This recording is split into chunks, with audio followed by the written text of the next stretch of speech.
Але перед тим, як це робити, зараз він догорить, ми настроюємо тільки 2 помпи, ставимо на ткачку.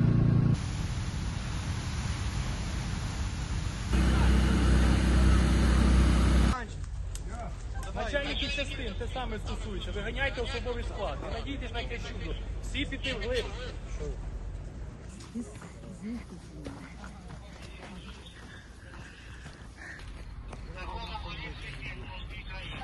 Бронешоломи вибачають і бронежилети. Але це тільки хто знаходиться з машинами за півкілометра і далі. Всі інші йдуть в поле, мінімум на півкілометра від бази. Кожен доповідає особисто. Починаємо з керівників оперативних дільниць.